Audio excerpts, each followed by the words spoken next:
The Rebel was one of the most popular entry-level cruisers of the 1980s, and now Honda has given it a new lease of life with a brand new model in two engine versions. With either a 500cc parallel twin or a 300cc single, the new Rebel is an affordable cruiser designed for efficient commuting.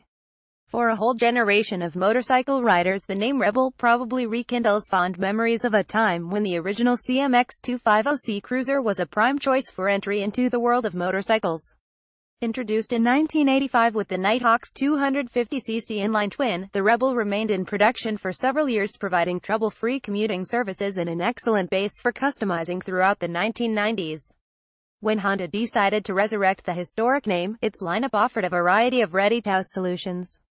The new Rebel may be formally called CMX 500H after its predecessor, but starts its second life as part of the CB500 model family, powered by the proven 471cc, 45 horsepower, 33.5 kilowatts liquid-cooled parallel twin engine with a reputation for reliability and fuel efficiency. Honda reveals that the motor is carried over from the sporty CBR 500R, obviously retuned for punchier low and mid-range performance. The announced performance specs are almost identical to those of the CBR and peak values, but we should expect a torque curve beefed up all the way to the 6,000 revolutions per minute maximum of 44.6 Nm, 32.9 lb-ft. Honda makes no mention of changes to the ratios of the 6-speed gearbox though, suggesting that the transmission has not been altered at all. Rolling on thick 16-inch tires, the steel diamond frame has been redesigned for a 28-degree caster angle, 110 mm 4.3-inch rail, 1,488 mm 58.6 in wheelbase, with the seat settling down to 690 mm 27.2 in. In ready-to-ride trim, the U-Spec Rebel weighs 190 kg 419 pounds, while the US version appears on paper to be 5 kg 11 pounds lighter. Opting for a slim silhouette with clean lines, the motorcycle actually looks like a blank canvas for customizing.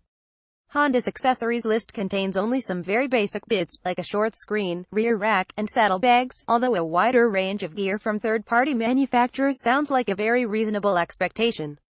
The general spirit of simplicity filters down to the Rebel standard equipment. Its suspensions feature non-adjustable 41mm conventional forks and a pair of rear shocks with two-step preload settings. The front brake employs the same two-piston front caliper as the CBR, gripping a 264mm 10.4-in disc, with a single-piston unit at the rear, complemented with a Trois Canalab system. Its fuel tank has been designed primarily with bobber looks and small dimensions in mind, shrinking to just 11.2 L 3 gallons compared to the 16.7 L 4.4 gallons of the CBR 500R. As prudent as it may be in guzzling down fuel, cutting the capacity by almost a third will certainly impact the bike's range considerably. Honda also announced a 300cc version of the new Rebel, built around the 30.4 horsepower 22.7 kilowatts liquid-cooled single-cylinder engine of the CBR 300R. The smaller model has been confirmed for the US market, while Europe and Australia will only get the 500.